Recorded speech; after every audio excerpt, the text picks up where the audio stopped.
En estas escenas del Triásico vemos al Lystrosaurus en grandes manadas, gregario, pero con prácticamente ninguna otra especie o género más que el Erythrosuchus, que es un carnívoro. Pero ¿qué era el Lystrosaurus y por qué no hay otros animales conviviendo con él? Lo veremos ahora. Y compararemos las escenas de los dicinodontes o manadas de placerias y caminando con dinosaurios con lo que vimos de Life on Our Planet sobre el Lystrosaurus y su predador, con los predadores de las manadas de placerias Postosuchus.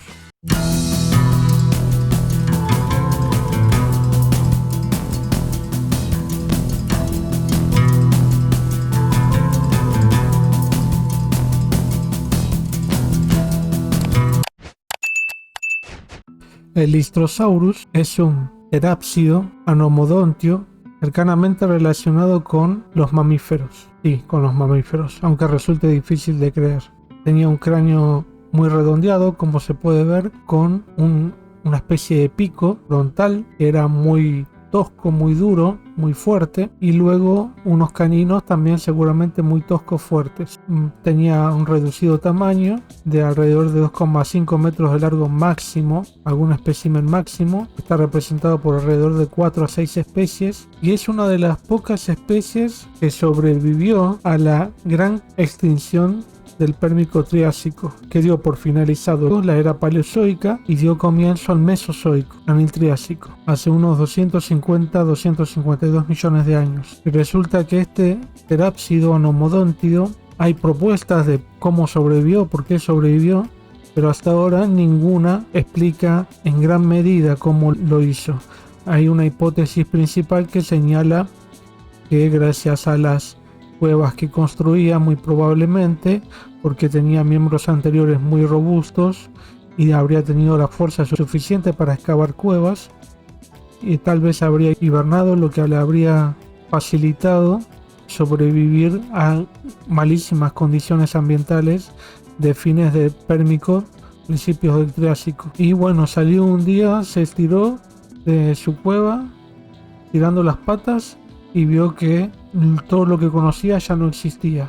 Bueno, podríamos pensar lo mismo de muchísimos otros animales que construyen cuevas pero que no sobrevivieron el Pérmico Triásico. Si vamos al caso de construir cuevas, también hay algunos dinosaurios no avianos que construían cuevas, sin embargo no sobrevivieron a la gran extinción. Bueno, finalmente esto puede ser algo azaroso. Esta especie, este género tuvo suerte, se podría decir. Bueno, posteriormente al Pérmico, como la mayor parte de las especies sobre el planeta se extinguieron, pudo tener un gran éxito, desarrollar grandes poblaciones en gran parte del mundo. Hay registros de esta especie tanto en Sudáfrica como en la India, como en la Antártida, como en China, Mongolia, y en Sudáfrica principalmente en la formación de Karoo, en la cuenca de Karoo, hay grandes acumulaciones de esqueletos completos y articulados del Lystrosaurus y son del Triásico, y sin embargo del Pérmico hay cráneos y algunos huesos postcraneales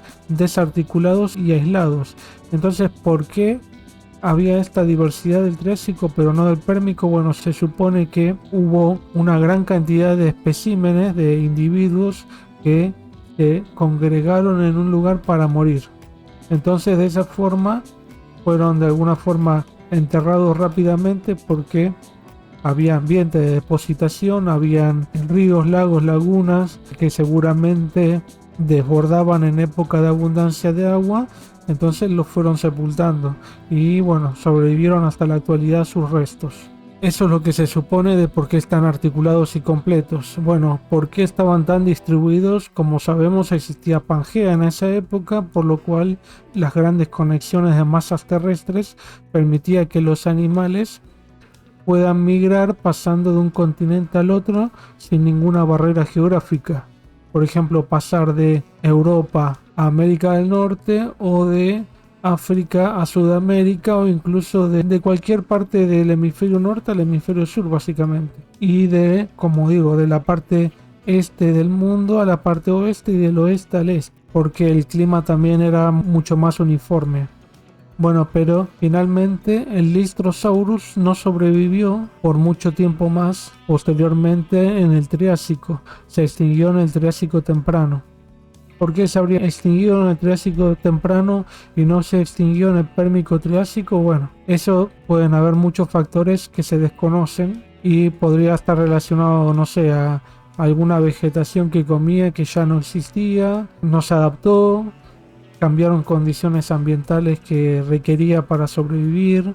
Es difícil de dilucidar y no hay información. Ahora, estas grandes agrupaciones de individuos en la actualidad que forman estos grandes estratos de espesores de muchos metros, incluso kilómetros, llevaron a la creación de zonas, de biozonas de Lystrosaurus. O sea, cuando encontrás un fósil asociado a niveles donde se encontraron Lystrosaurus, vas a decir que encontré tal fósil, por ejemplo, de un arcosaurio basal, como incluso como el Erythrosuchus que aparece en esta sección del documental, de la docuserie. Vas a decir, bueno, apareció en la biozona del Lystrosaurus. ¿Por qué? Bueno, porque pertenece a los niveles donde se encontró Lystrosaurus y sabemos que el Lystrosaurus está muy restringido en edad. Sabemos que, bueno, el Triásico sobrevivió hasta el Triásico inferior y sobrepasó el Pérmico. Pero podemos datar la diferencia, sabemos dónde está el límite Pérmico-Triásico y sabemos, por ejemplo, podemos decir que si el Erythrosuchus está posteriormente al límite Permotriásico, entonces podemos decir que ese Erythrosuchus era del Triásico temprano, de la biozona del Lystrosaurus. Bueno, esto es muy interesante. Para mí esto, como siempre les digo, lo más interesante de la paleontología es poder reconstruir algunos aspectos ecológicos de la vida en el pasado. En este caso del Lystrosaurus, que sobrevivió al límite Pérmico-Triásico de la gran extinción, que desapareció más del 80% de la vida, y el Lystrosaurus correspondía a más del 90% de la abundancia de vertebrados continentales terrestres, o sea que era más de 3/4 de los animales en tierra eran solamente Lystrosaurus. Esto no volvió a pasar nunca más en la historia de la Tierra, y bueno, sigue siendo un enigma. Erythrosuchus es el arcosauriforme que aparece en esta parte del video, en la cual se come al Lystrosaurus. Yo veo de una forma demasiado facilista, ¿no? El Lystrosaurus estaba pasando por ahí, el Erythrosuchus estaba también ahí, caminando los dos lentamente, y de golpe lo muerde y se lo morfa, se lo come. Bueno, no sé. No me gusta mucho tan drástica la forma de comérselo al Lystrosaurus. Más allá de esto, como dije, el Erythrosuchus era un arcosauriforme, a diferencia del Lystrosaurus, que era un terápsido y sinodonte, y el Erythrosuchus vivió un tiempo junto con este Lystrosaurus, como bien se lo plantea en esta parte de la docuserie, en el grupo Karoo de Sudáfrica, en el Triásico inferior. Posteriormente al Erythrosuchus surgió otras faunas arcosauriformes que lo reemplazaron en su rol de depredador tope de la cadena alimenticia. El cráneo era bastante robusto, como se lo puede ver, bastante pesado, mucho menos fenestrado que en los terópodos, en muchos grupos de dinosaurios, y bueno, tenía dientes grandes. No se puede saber por ahora, no es claro si tenía un labio o tejido extraoral por alrededor de los dientes, como se plantea en el Tyrannosaurus, pero tal vez lo tuvo. Es probable que no. Nada hace pensar que el Lystrosaurus estuviera tan confiado ante posibles predadores como Erythrosuchus.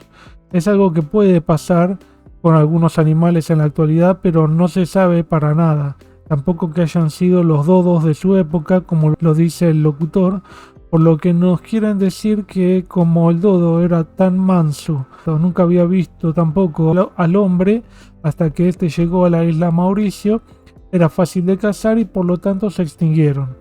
Pero también se extinguieron porque ratas comían los huevos, las ratas de los barcos en las que venían los españoles en los barcos, los conquistadores, así como también perros que, bueno, también por ahí achuraban a algunos dodos. Nada indica que esto fuera así directamente.